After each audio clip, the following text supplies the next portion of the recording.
You guys both mentioned the Colts. I understand the Colts have a 5-1 record, but I don't think the Colts are legit. Personally, I think the Colts are a You little don't bit believe in overrated. Daniel Jones? Why not? I do not. It's not a thing. It's nothing against Daniel Jones. I just don't think the Colts are a legit team. I think of this because more or less, you watch them go 3-0. They played. Daniel Jones played fantastic football those first 3 weeks. But who do they play? A bunch of nobodies. They played Miami week 1, blew them out. Yep. Miami's been lackluster this entire They year. lost to The the first Rams. first 3 years, exactly. That's exactly what I was going to get at. Their first legitimate team that was a playoff team last year that gave Philadelphia a run for their money in week 3, that played a fantastic football game in the divisional round last year, that played fantastic football the whole way last year in the second half of the season to make the playoffs against the Rams on the road. That was their chance to prove they're a legit team. When they went out and lost that game, I have no faith in the Colts when it comes to the playoffs. If they make the postseason, winning I game. find it interesting. What's Turn it interesting? around. Yo, what's interesting, real quick? I forgot the dude's name, bro. But he actually, if you guys watch, they should have won that game. Actually, he fumbled the touchdown. Like, remember, he threw it right before he got to the goal line. He threw it out of his hands. Yeah, no, they had a 53-yard run, and he was holding, the same guy was holding, so they got called back. So that's 2 touchdowns right there that they had on the board. I think they would have won the game if they didn't, like, So They also play the Chargers this week, so yeah, that's a big game. That's another good test for them. Honestly, if they can prove me wrong, I mean, okay, they played a great game against the Rams. I'll give them that. But what do you think they don't have that can make them a legitimate contender? Because I think they're complete. I don't think that their defense will be You're good right, enough to though. compete Who in do the they play? postseason. Yeah, who do they play to be in that ranking? You're right. You're absolutely right. Okay, so I'll give you this example. They went toe to toe last week at home against the Arizona Cardinals without Kyler Murray. Yeah, Jacoby Brissett. That's not unacceptable. Jacoby Brissett. They almost sold that game. 131-27, if I remember correctly. Yeah. That they almost lost that game. That's crazy. So okay, so speaking now, who do you have winning the AFC? The conference? Yep. That's an interesting talking point. I think you have the Patriots. The Patriots? Okay, actually, I'm interested to hear this. Yeah. Because and not saying like they're better than some of these other teams, but we have the easiest schedule. Oh, you're a Patriots fan. Okay. Okay, yes, I am. Makes sense. Okay. Yes, I am. Okay. But still, we have the easiest schedule. They do have the easy. That actually is gonna play, like, especially if they get this Drake May for the rest of the year. This is like, this is actually like MVP he's like type top, level. Top 5. He's playing at an MVP level, which is ridiculous. 5. Yeah. He might say top 7 quarterback, but he, like you said, if he continues his play, I don't see why not. No reason why. Yeah. Pat, who you got? That's interesting. That's actually very interesting. Out of the AFC right now, Or the Chiefs. What are the Chiefs is like on the I'm not going to say that. I'm not saying the Chiefs. I don't think. Honestly, I thought you were going to say I'm not Chiefs. saying the Chiefs. Okay. No, that's a crazy statement to say. The Chiefs aren't even 500. Let's be honest. Well, they are 500, but they're not playing the best football to be able to win the conference. D. Rice comes back. Nonetheless, that doesn't make a know. difference. Nonetheless, I don't think. I mean, obviously, it makes a difference, but I don't think it'll make a huge difference. They've been terribly coached the first 6 games of this season. Let's be honest here. Yeah. They realistically have a chance to be 2-4 right now. Out of the AFC, that's interesting. That's a very I don't know just yet. That's what I was trying to get at, because, like, honestly, if you look at the rankings, there's no clear cut thingy because the Bills just lost back to back. So that's what I'm saying. Honestly, I think right now we are a little bit too early to be able to tell who's actually going to go out and win the conference. I think we'll know by like around week 10 to week 12. Well, that's what I'm saying. That's why we're talking about it right now. It's an interesting talking point. Who would you have right now if the season ended today? Like, who do you think would win the conference? See, that's interesting. Because there's a bunch of 4-2 teams.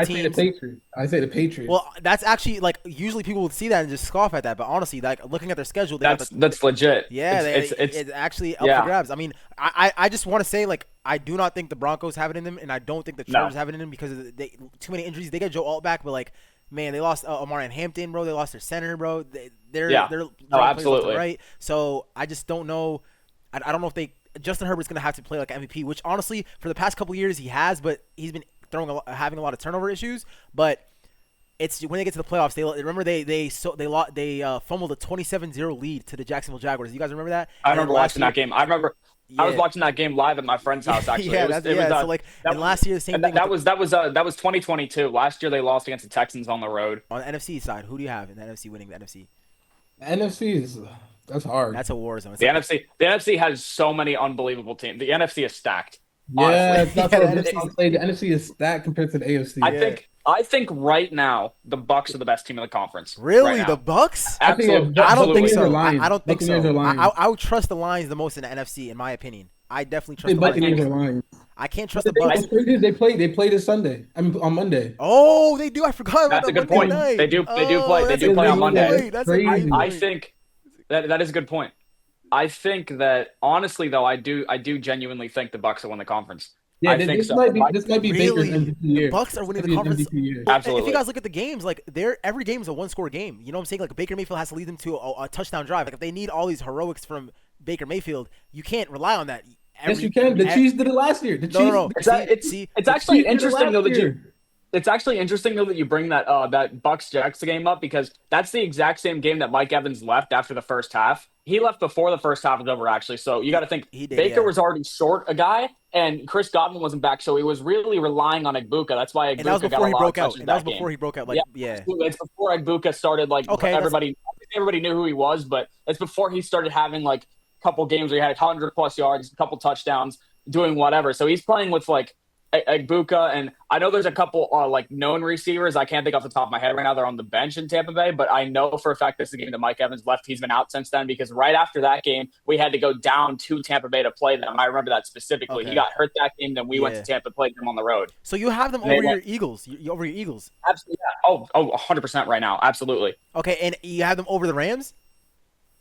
Yes, Wait, I think they. how long think is Tuka hurt for? One game. He's gonna be one he's game. one game, but it's as of right now, one game. They're saying they're gonna check next week. Obviously, it could be 2 games. Could be Because two. Right now, it it's all just relies one. on if he's healthy or not. I think. Yeah, so- I don't know. I feel like it comes down. Matthew Stafford. And I'm a huge Matthew Stafford fan. Always have. Yeah. I love Matthew Stafford. One of my favorite quarterbacks ever watching growing up. I made a statement when he got traded to LA that he would go out and if they have a chance to at least get one more piece around him, they had a chance to be a top 10 team in the league. That was the same year. Obviously, they went on and won the Super Bowl. I've been high on Matthew Stafford Yeah. for years. And I mean, he's shown up in the playoffs. He's a competitor. He's a winner. He comes obviously number 1 overall pick from Georgia for a reason. If the Lions would have given him some help, he could have won out and at least gone to a couple conference championship games with Detroit, whether it's on the road or at home. But regardless of that, Stafford is the sole. If the Rams don't have Stafford starting, there's a problem. And Stafford honestly could prove that he can do it without Puka. I think he could. But Okay. Puka is a huge part of that offense. I will give you credit for that. He's a huge part of the offense. I think Oh he's no, man. he's Now, a Puka's huge wide part of receiver the one. He's offense. getting like 13 targets a game. Like, who's he gonna throw to that much? They don't. Yeah, honestly, he's They a have vocal Devontae part. Adams. No, losing wide receiver one is just hard. You know what I'm saying? When you lose wide receiver one, whatever team you're on, wide receiver one is bad. Like look at Justin Fields without Garrett Wilson. You know what I'm saying? He's not the best, obviously, but that game against the Broncos is just clear. He looked out of sorts. Didn't have Garrett Wilson one game. He did not know what to do in the pocket. Now, granted, that Broncos front four Nick Manito crazy. You know what I'm saying? So they definitely got that. Yeah. But okay. Question for you guys. Who is your sleeper team in the NFC that could make a sneaky run? Ooh. I think maybe the Commanders. I don't think that's a sleeper, honestly. I feel like everybody has think so? expectations Yeah, for them. I think They made the finals last year, conference championship. with them going Yeah, to the but- conference championship game last year, I don't think they're a sleeper this year. If anything, I feel like they're actually some people's picks to win the NFC East over a sleeper. That A is- sleeper is a team Oh, I yeah. think that's like a second place division finish that ends up being like a 7 or Yep. 6 seed that ends up going on a run out of nowhere. That's what I view as a sleeper. Like example, 2023 Packers, that was a sleeper. Nobody expected them to go down to Dallas as a team that was dominating at home as a number 2 seed the You whole think the year and get Seahawks could blown be a out. sleeper then? Seahawks. I would consider Seattle to be a sleeper. Okay, my sleeper pick. Darnold did not perform in those last 2 games last year, man. I don't know if Yeah, we gotta see him get a redemption. I would consider the Seahawks to be a sleeper, and honestly, I think that's going to be my pick is the Seahawks. Really? Okay, so I'm gonna throw one up that you guys are not gonna expect. I think the Atlanta Falcons are a sleeper. Now, granted, they're handicapped at the quarterback position. I don't think Michael Penix is the guy to get you over the hump. But like it's his second year, you never know. But listen to this: they're first in the league in rushing and first in the league in total defense. So I have like a theory that like if you can play defense and you can run the ball, you're gonna be a problem for any team that you face, any team, and you saw it on display against the Bills because that you keep the other team's offense off the field, and you stop that offense when they do get on the field. So But you don't think Michael Penix is the guy? I think he's slightly better than Tua. That's my best comparison to make. I think to say that he's slightly better than Tua is a little bit disrespectful. We've seen what Tua's done. You're comparing two left-handed quarterbacks. I get that. You don't really see too much out of left-handed quarterbacks that start. Obviously, Dylan Gabriel's a third one. And we know what Dylan Gabriel's done this year. We know what. Well, we're not bringing Dylan Gabriel into the conversation though. We're not bringing him into the. I'm just bringing in left-handed quarterbacks that are starting. I can think of, but nonetheless, we're not bringing Dylan Gabriel into the conversation. I feel like Penix, honestly, I can agree with the statement that he's not the guy, but I think if to say that he is slightly better than Tua, I think is a little bit disrespectful. I feel like To who? To honestly, Penix or Tua? to Penix. Oh, I thought you were talking about the Tua. No, absolutely not. No, Oh. Tua was taken way too high. Tua was overrated from the start. Well, Honestly, before he got the concussions, he was on pace to throw for like 6,000 yards. He was like third in MVP voting. You know what I'm saying? He was lighting it up with Tyreek Hill. He had 1,800 yards. Because he had. I was about to say, look who was throwing the ball to. Yeah, Tyreek Hill, Jalen Waddle. Raheem That is Mostert, fair, yeah. Jalen Waddle. Oh my the whole God. team was just fast Speed as shit. demons. Yeah, okay. Yeah. That's a fair point. Okay. Look at who Michael Penix has around him. Honestly, take a look. Drake London, right? Bijan Robinson. Obviously, yeah. Credit Great to offensive Bijan line. Robinson. Second offensive Absolutely line in the fantastic. league, yeah. But I feel like, honestly, Penix, I think you need to give Penix at least the rest of this year and a little bit out of next season before we can say something about him being. But we've seen teams go to the Super Bowl with an elite defense and elite run game. Like the first thing that comes to my mind is the Broncos. Last year's Eagles. I mean, I trust Jalen Can we Hurts. throw that in the conversation? It's not a disrespect to Jalen Hurts, but I will say this. Okay. I as an Eagles fan, I will say this. Last year's defense, first year defensive coordinator Vic Fangio turned the defense around. Yeah. We went from allowing 29.8 points per game, over 377 yards total per game, which were 30 and 29 ranked, to less than 20 points per game allowed and less than 330 yards per game allowed. As an Eagles fan, what are your thoughts on the tush push? Oh, get rid of that. Get rid of it. No. Get rid of it. Keep it. Keep it?